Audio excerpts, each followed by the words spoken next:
Hello and welcome to the Legal Super podcast, where we make super simple, practical, and hopefully interesting. Today, we're diving into a topic that affects each and every single one of us: super contributions. Now, contributions can feel a little bit technical, but really it's about answering a simple question: how can I make my super work harder for me?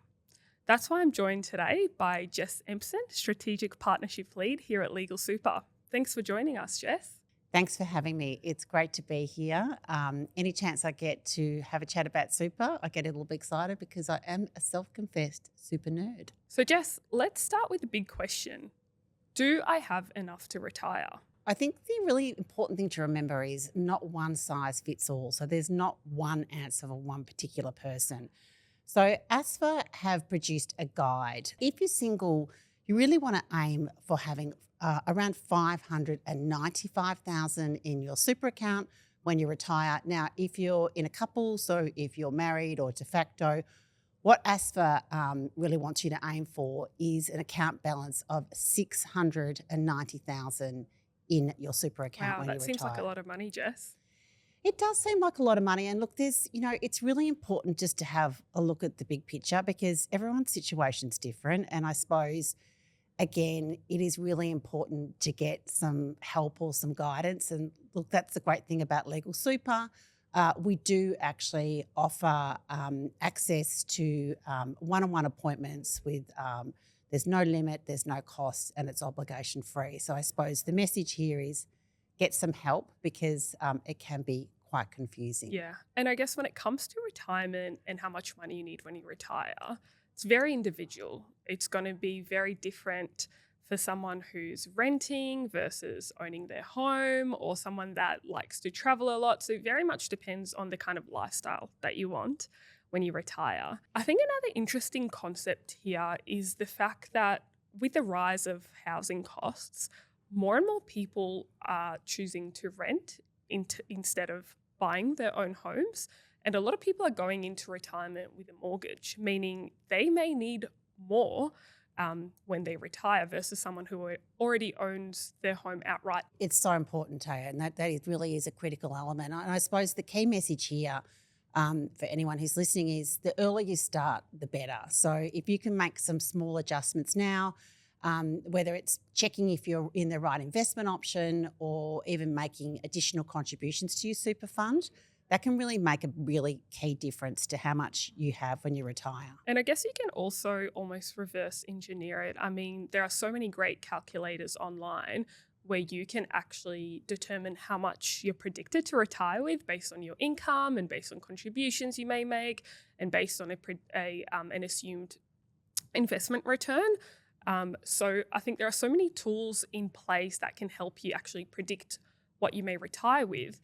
And then you can actually make little adjustments and changes in terms of potentially maybe contributing more if you want to have more in retirement. It's so true. And I think the key thing is just having peace of mind as well when you retire, that you are going to have enough money to lead a good life and, travel, whether it's, within Australia or overseas or whatever it may be, help out your family as well. And I think they're the critical elements. Yeah. So I suppose, the key message is get active. It's your money. And get involved, right? Get involved, exactly. Yeah. The other thing is also freedom and time freedom and being able to retire when you want to, not being dictated by money. And it can be very hard for people to think about if retirement is still decades away. But the truth is, when you think about super and investing, it really is all about the long-term game and making sure that your money compounds over time. So the earlier you invest in the right option for you, the better off you'll be later on. So once someone knows where they stand, the next question is, what can I do about it? And now we have to be realistic. We're in a cost of living crisis. People are doing it tough as it is, and not everyone is able to make additional contributions to their super. So I think it's important to also consider that there are other options. So for example, you could consolidate your super accounts so you don't have to be paying those multiple sets of fees, keeping in mind that there are insurance benefits that you might want to take into consideration, but then also making sure that you're invested in the right investment option for you. Most people fall into the My Super balance option, which is a default option at most super funds, but that might not necessarily be the right investment option for you. So it's important to consider there are always other things that you can do that don't require you to make extra contributions. Now, speaking of contributions, there are two types. We have concessional and non-concessional contributions. Jess, can you run us through what that actually means? A really simple way to look at contributions is before and after tax. So you can actually add money to your super account before tax. And probably the easiest way of doing that is actually what we call salary sacrifice. So essentially what that is actually taking money that you would normally receive via salary, so setting that up through your employer and having a deduction. So look, the beauty of that is you can actually nominate any amount. So whether it's $5 a week or $10 a week or $5 a month. And you never see the money coming into your account, so you practically don't really not know about it, but you might not actually feel it as much, right? Exactly. So look, that's a really simple way of making additional contributions. And again, you can control the amount, you can dial it up or dial it down, and it's really easy to do through your employer. So look, that's a great way to do it, and that's before tax. But look, just to be clear, there are limits around that before tax strategy or option. So probably the biggest thing to remember is in 2025-26 that the actual limit is $30,000 is the amount. And that includes what your employer pays, right? Exactly. So that includes, and that has just recently got up to 12%, which is fantastic. So that does include that 12% component. So just to give you a really simple example, if you're earning $100,000 a year, what would happen is $12,000 of that would actually be paid to your nominated super account. So you have the ability to add an additional $18,000 per year. And anything after that will attract a higher tax bracket, right? Exactly. And look, that is a critical component, and we need to really remember that because, if you do go over that 30,000 limit, you will actually have to pay additional tax. Which is generally your marginal tax rate. That's correct. Yep. So your after-tax contributions, what are the caps for those for this year, Jess? Yeah, so great question. So the after-tax contributions, and remember we're in 2025, 2026, is $120,000. Okay, so again, very important to be conscious of those limits. And I know that I'm always explaining this, but look, I think it's really important to get help, right? Super can be complex, it can be confusing. So reach out. Obviously here at Legal Super, we can help you. But one-on-one service. One-on-one service, exactly. It's all about service. But wherever your super fund is, they can help you. And I suppose that really is the key takeout here, is that there's different things you can do to build up your super account, which is really easy and may not have a massive impact on your life, but will have a really big impact on how much you retire on. So Jess, we know that small contributions can make a huge difference later in retirement. Even if it might be $50 a week, that really can compound over time. Have you got an example or a member story where you've seen someone go down that line and that had a really big impact on their retirement? Definitely, Tair. Look, I am very privileged in my role. I do get to talk to lots of different people about their super accounts. And I think probably one of the key standouts is I remember quite a few years ago meeting quite a young individual. He was only in his 20s. He was only probably 25, 26, and he just really loved super, which was great. And he decided to make an additional contribution. He worked out that if he didn't go to the movies and didn't buy a coffee bought a coffee every second day, he could put in an extra between 50 to 100 in his super account. And look, that made a really, really magnificent or huge difference to his account balance. So, because he started so early, he was only 25. If he continued that to the age of 65, it would make a very, very big difference to his account balance. Yeah, and I think it's also important to consider that if you wait 5, 10 or 15 years, the impact of those contributions is going to be a lot lower. Definitely. And I think another key aspect here is people understanding that it's their money. So I think by making an additional contribution, whatever that may be, into your account, you're actually understanding that it's your money and decisions you make today will have a huge impact on how much you actually retire with. So I think it's that mindset as well, Tair, of saying, okay, if I make this additional contribution, it's going to have this impact in the future. So it's about Thinking taking about control. future you. Exactly, Yeah. future you. So Jess, you hear terms like co-contributions, spouse contributions, and downsizer contributions being thrown around. Can you run us through what they actually mean? So what are co-contributions? All those three ways are essentially strategies for you to actually get more money into your super. So whether it's the co-contributions or the downsizer, and look, the downsizer is quite a new initiative, and essentially what it is if you decide to sell your primary residence that you've been living in and actually downsize to a smaller home, then you can actually make an additional contribution into your super. Now, it's 2025-26. There's so an eligibility criteria, of course, in place. And exactly. I think you have to have lived in that property for a certain period of time. Exactly. So there are some rules around it. But basically, it does give the ability for a downsizer to make an additional contribution to their super of up to $300,000. Oh, wow. And that's actually per person. So if you have a couple, it could potentially be up to $600,000. So spouse contributions is essentially where you make a contribution on behalf of your spouse. And what happens in that situation is that you make the contribution and then the money goes into your spouse's account.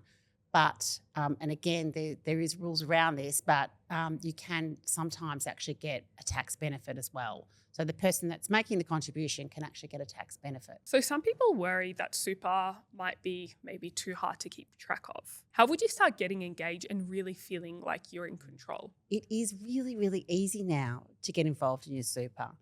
So most of the super funds now have their own app. So if you're listening to this podcast and you haven't actually downloaded an app with your super fund, please do that, because it just makes it really, really simple to go in and have a look at your account, see how much money's in there, check your beneficiaries, and also work out your contributions, exactly, and where you're invested.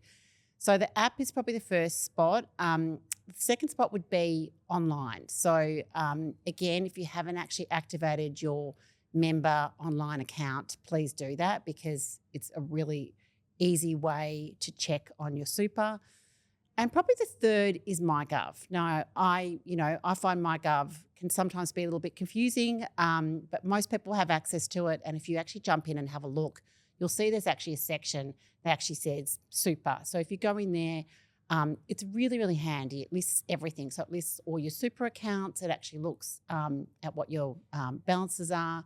So you can actually go and check there. So look, it's great to go and check your super. I personally, this is a little bit embarrassing, but I check mine probably every couple of weeks because I get a little bit excited because it's going up.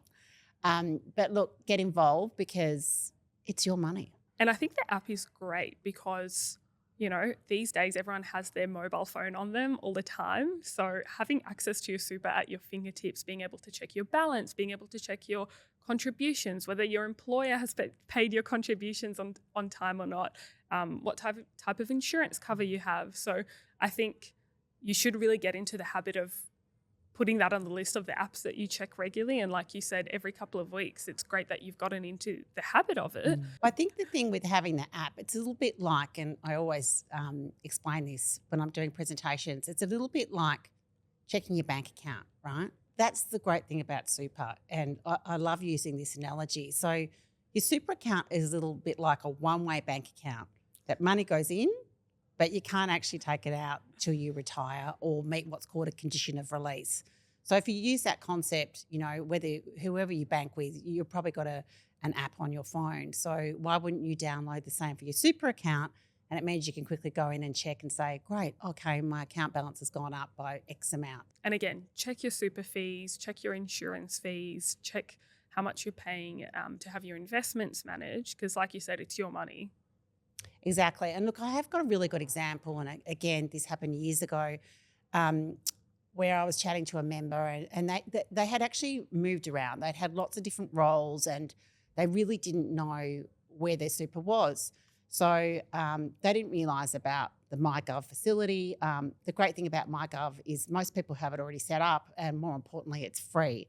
So with this particular member, he decided to jump online, have a look on MyGov, and he found, I think it was 3 different lost super accounts that added up to $34,000 that he didn't know that he had. So I would encourage everyone to jump onto MyGov because it is a fantastic tool. It's free, it's simple, it's easy, and it can, you can hopefully maybe even find some lost super there.